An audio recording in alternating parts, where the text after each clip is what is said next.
It was always going to be a year packed full of devastating events. La Niña, the natural phenomenon in the Pacific, promised that much. But 2011 went beyond even the most dire predictions. Japan suffered the worst. First, it was hit by a huge magnitude 9.0 earthquake, the fourth largest earthquake ever recorded.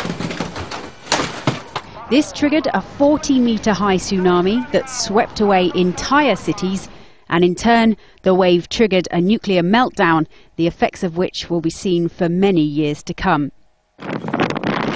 The ground also shook violently in Christchurch, New Zealand. The floor is trembling. The earthquake here caused buildings and homes to collapse like paper and led to the death of more than 180 people.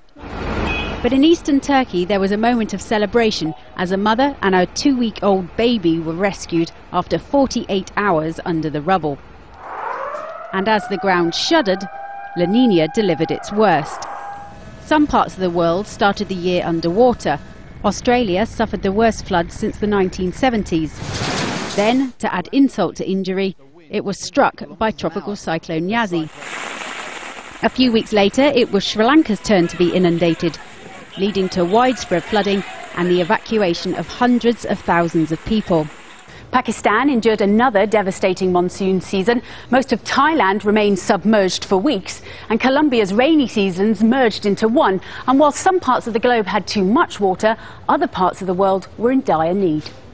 Across the Horn of Africa, a staggering 12 million people were affected by the severe drought, which still grips the region, and the situation is getting worse.